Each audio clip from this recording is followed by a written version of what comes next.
because my next guest has his wish list ready. Dr. Brad Pettit, he's the leader of the WA Greens, and he joins me in the studios today. Brad, welcome to Drive. Oli, good to be with you. Before we dive into your wish list, can we just start with these fuel prices and the pressure that they're placing on so many sectors of the community? What's the Greens' position? Are you happy to see drivers reconsidering picking up their car keys?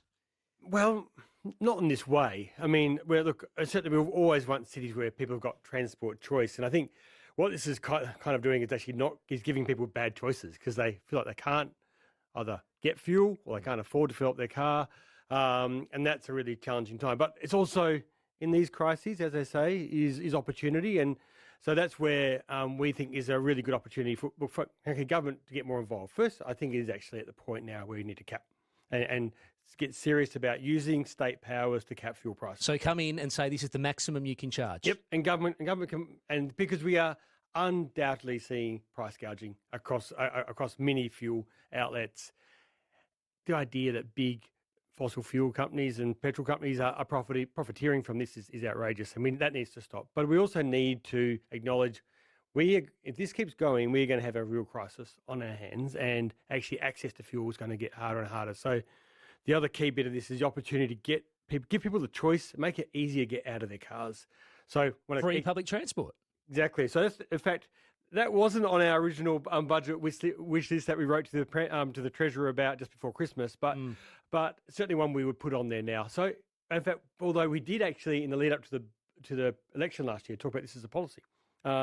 So free public transport, we subsidise about 80% of it anyway. But if you just made it free across the board, make it easy, and in a cost of living crisis, people can just jump on a bus, jump on a train, leave their car at home. Our public transport system's deeply underutilised in most places, and there's so much capacity. A lot of people are saying at the moment on the Mandurah line, they're waiting now for 2 or 3 trains in the morning because it is full. They've only got 3-car train sets. Yeah, well, that's another issue where they haven't got enough train sets, and they've moved some of them to the Freo line. There's some complications there.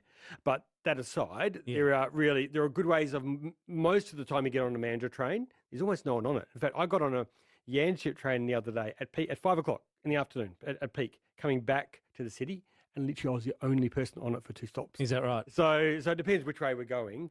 But that said, there is huge amounts of capacity on most of the network. Make it free, get it utilised, and it would save people a huge amount of money. I think it cost government about $180 million a year, which is about, I think I worked out, about 3 kilometres of freeway. So would you make it free permanently or just free for the next couple of months? Well, there's two options. I think, I think government can do this now. We did free summers of public transport in this state. We saw a 42% uplift in public transport usage when we did that. So huge uplift. So you'd certainly do it for this fuel crisis period. Look, if it's going to be that successful, our argument would be you might as well continue it. But at the very least, let's use this budget right now to get on and do it. In fact, this should be a pre-budget announcement that should be made this week. 1300 222 1025. Would you back in Brad Pettit there and provide free public transport for everybody in the metropolitan area? Would you go beyond, Brad? Would you go to the regions? Well, why not? I mean, in fact, and this is actually key because we want to get the fuel to those who don't have any other choices, into tractors and trucks where there are no other alternatives. And the more of that fuel that we can save by getting people onto buses and trains that are running already, the better. Now, the system's already under quite a fair bit of strain. Callers to the program obviously tell us that carriages are already full. Do you believe there is that extra capacity, though? Yeah, this is where we've got to get smart. And this is where we can say you stagger work. And look, I do get the train to the city quite often, and I do see that, but it's literally for 45 minutes, an hour a day. So you just get smart, you stagger start times, because most of the day there's huge amounts of capacity on the network, same coming home. And it's about being a smart city around how we shift that around, because this is a real crisis. And the idea now that we're seeing service stations run out of diesel and petrol, we're seeing farmers not be able to access the fuel that they need. We've got to get serious about getting people out of cars, saving the fuel where we need it. And if we can also save people money at the same time, all the better. Free public transport will save people money now, but we pay down the track in our taxes by subsidising it, don't we? So it's a bit of a zero-sum game, bro. No, you actually save money long term because you need to build less roads. And as I said, each year it's equivalent of 3 kilometres of freeway. I mean, Look, and Perth is running out of options for this idea that we just keep widening our roads and building very expensive road network. We've got to get smarter. In fact, our public transport use per capita Yep. is lower now than it was in 2017. So post-Metronet, less people, less per capita usage of public transport than pre-Metronet. There is a huge amount of capacity in that system. We've got to use it and it's a great opportunity. All right, 1300 222 1025. If public transport were free, would you ditch your car and would you take the train or the bus instead? Back to those caps on fuel prices. How would you propose it would work, Brad? Would it just be for some regions or right across WA? I think you could. Well, the government's got the power to do it across the state. But certainly, I think you could, in the short term, target those key regions where they saw there was pretty obvious examples of price gouging, especially in more regional and remote areas where there's less competition and less choice. But that said, if there is a bit of a sense across the board now that we're getting that price gouging, and I think this is an opportunity for government to step in and say we're going to monitor this closely and actually stop that from happening. Frankly, those petrol companies are making a lot of money at the moment, and it's at the cost of West Australians. Would you cap both diesel and unleaded petrol? Yeah, that's right. Diesel, obviously the lifeblood of our regional communities. Does it need special treatment for now? Well, that's the priority, and that's what our tractors and trucks are using, and one we 100% need, and one where I think we are seeing some of the most acute shortages and some of the most acute price jumps, north of $3 now. So that's certainly, if you're going to start somewhere, that's where you would start, but there's no reason you couldn't do both. Yeah, you say above $3. As of tomorrow, the average price in the metro area will be at $3.03 a litre for diesel here in Perth. It's we've never seen that before. This is next level. And this is at a time when actually we've still got pretty much the same amount of fuel coming into the country at this point. We will see shortages down the track. And I appreciate there's been increased demand, but the idea that prices are being pushed up at this rate suggests that someone's making a lot of money. Do the Greens accept that we are still really reliant on fossil fuels, though, Brad? Because has the transition to renewables made the crisis a little trickier? No, actually makes the crisis easier. And the reason for that is, and this is, again, the other part of the opportunity around how can we actually speed up that transition. So every person who gets in an electric car, every person who jumps on an electric bike is not needing fossil fuels to get around. In fact, they're charging often from their roof, which is pretty extraordinary. And that's the other thing I think we could do now is say in this budget, let's bring back those subsidies, especially for people on lower incomes, to get in electric cars, include electric bikes in that, give people choices to get around so they don't need to go to a petrol station in a fuel crisis. We're getting a lot of feedback about this Burswood racetrack saying we should kill that because that'd be a year of free public transportation for all, or use that for the crisis that we have in housing. While we're in the middle of a fuel crisis, building a racetrack, obviously, Brad, is that a symbolic gesture that won't go down particularly well with West Australian voters? Look, that project already had a bit of a clang to it, I have to say. Especially, the idea that we're diverting scarce money and infrastructure resources to build, frankly, a project that nobody wants, I think is made many people very, very frustrated. Right, and it looks even worse now in the middle of a fuel crisis. Look, we would call on the government to say this is a great project to pause, move on, and actually do some of these other key things that really need doing. And housing is also a key part of that, of course. Brad Pettit with us, the leader of the WA Greens. What's at the top of your WA budget wish list? And if you were holding those purse strings, what would you spend it on first or cut back? Let me know right now, 1300 222 1025. Now, you're also looking at incentives to take up e-vehicles. But, Brad, wouldn't the price of fuel at the moment be enough of an incentive as it is? What are you thinking, though, here? Yeah, look, no, it is a big incentive. And I expect we're going to see increased demand for electric vehicles already. But people electric vehicles are amazing because they're almost free to run, but they cost a little bit more up front. So there's a real opportunity for government to help people on lower incomes with either a subsidy, which is what they did for the last few years that ended about a year ago, to have a subsidy to bring down the upfront cost. Or maybe it's actually using a model like interest-free loans, as they've done for solar systems and batteries. Up to what? You could do that up to $50,000, just to pick a number, right, which would get you a whole range of mid-priced EVs. $50,000. Yep. And then but it'll be interest-free loan. You've still got to pay it back. Right. But the government, or a low-interest loan, because government can borrow money at much lower rates. And so the idea is that you want everyone on all incomes to be able to make that transition to trade in their gas guzzler, get an EV. They're no longer requiring fuel. And especially focus that on people on middle and low incomes. Higher income earners obviously don't need it. Should those loans also apply for people who want to buy an e-scooter? Well, that's right. And we've seen this work really well in other states. So Tasmania is one example where in fact, they didn't do e-scooters, but they did electric bikes, because I actually love electric bikes. You get the right amount of exercise. You're not just standing on something. You're still getting exercise. It's still got the safety of a bike and the brakes and all of those things. But it just means that you can travel, instead of traveling, comfortably a few Ks, you can travel 30 or 40 Ks without getting a sweat up for it costs you about 8 cents. Let's go to Bindoon. Mark, good afternoon. G'day, mate. How are you? I'm good, Mark. What did you want to talk about today? I want to talk about the public transport that your Green Senator or your man that's there talking to you about, for the simple fact that I'm in Bindoon. I don't have any public transport. I've still got to pay for my fuel. And he's suggesting that everybody in Perth should get a rebate or get it for free.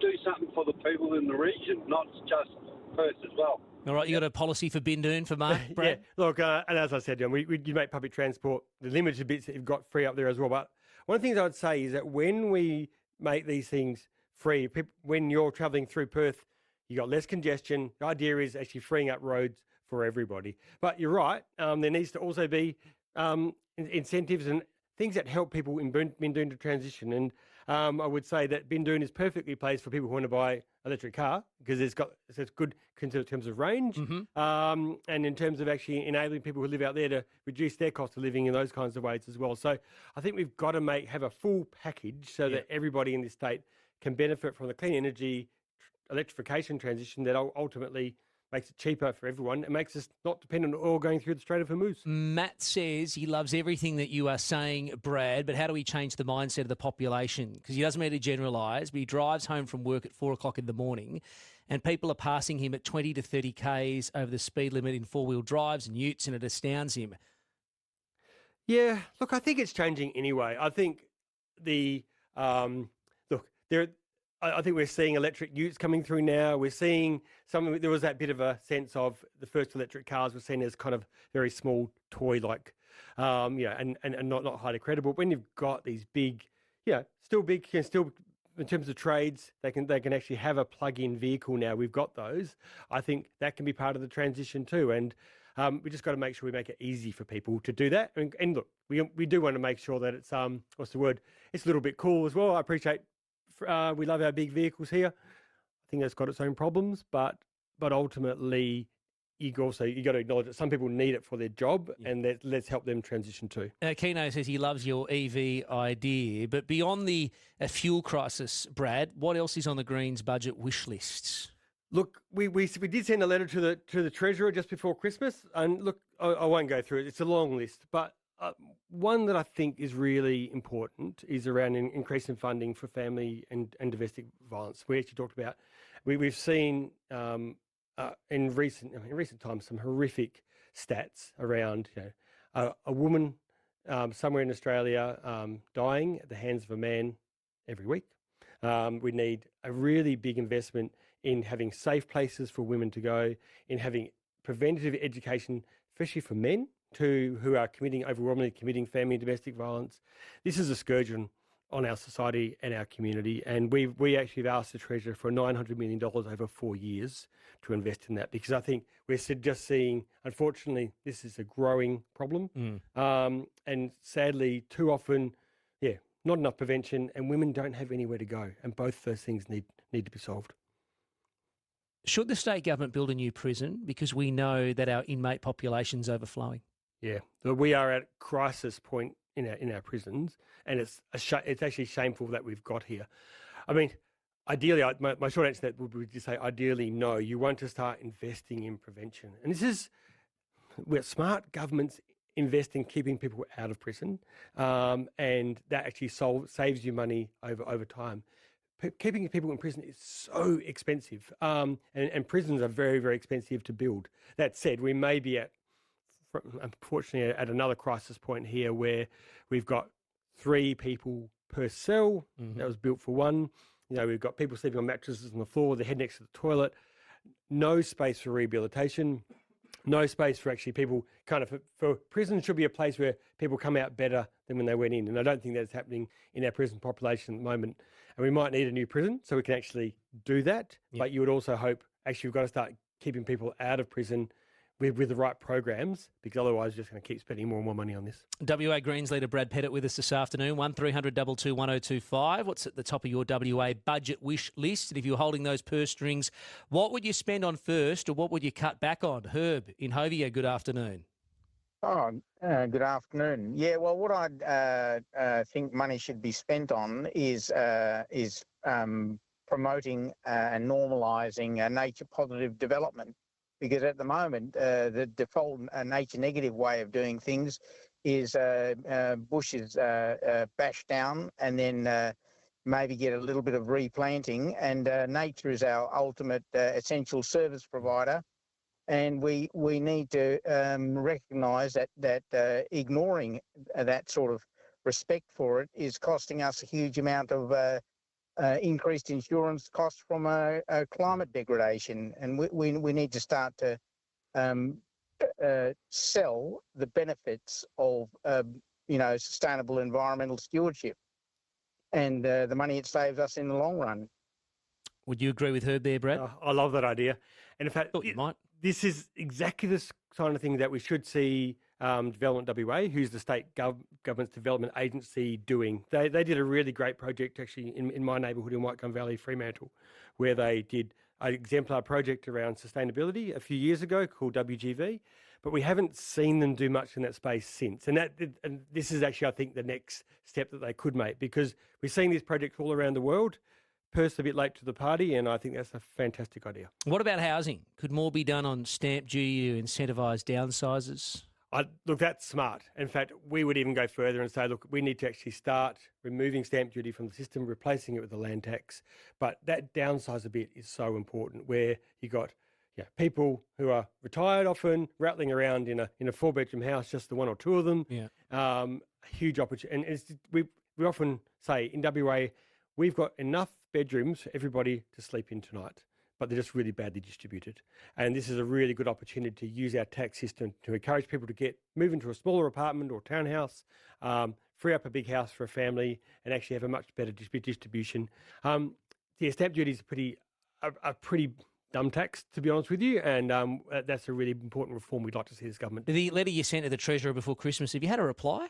No, we haven't had a reply, sadly, although we do have a meeting with the Premier next week, so we'll be following it up with him next week to say, look, we would like to see, we appreciate that they're not going to take Greens ideas and put them in the budget as we write them. That's not how Parliament works. No, but the Parliament is a little different these days. The balance of power in the upper house is held by the Greens, Brad, so some of what we're talking about this afternoon, they can't just scrunch it up and throw it in the bin. No, that's right. And that's actually the key conversation we'll be having with the Premier, saying, look, here's our expectations around, if you want our support for legislation over the years ahead, here's some of the things that we would like to see going forward. And look, we hope that these are also things that the Labor Party would agree with, and the other ones on top of this list here is around actually appreciate the Voice, what was unsuccessful, but there's such a need for truth-telling in this state as we move on the reconciliation journey, and funding those kinds of things which Labor's talked about before, which the Greens talk about, we're aligned on, and we would like to see government actually say, okay, let's make the most of this to work together to progress them. Okay, just finally today, Brad, your position on migration, because we have seen One Nation starting to gain a lot of political traction across the country around immigration level concerns. Quite a positive result for One Nation out of the South Australian election. What's your position? Well, we are strongly supportive of a multicultural society, and certainly not supportive of this idea, this overly simplistic argument that migration is at the heart of all of West Australia or Australia's problems. It's just not. It's not true. In fact, the problem really, frankly, is that we have mishandled house building. We've mishandled so many key elements of our economy, and the idea we're going to blame migrants for that, I think, is just frankly misdirected. People should be angry at the major parties, and I get actually that One Nation is, and the Greens held up very well in South Australia as well. I think it's right because we've seen both Labor and Liberal Party not act on some of these key concerns, and housing is probably the key one. where we've got housing now is unaffordable to every person on an average salary, where we are seeing growing homelessness, growing, spending so much of people's money on rent. It's broken in so many levels. And I think that's actually, it's a call for help. Where One Nation have got it wrong is blaming immigration. Brad, I appreciate you coming to the studios today. We'll see you soon. Thanks, Ollie. That is Brad Pettit, the WA Greens leader, joining us on Drive this afternoon. Keep that feedback coming through.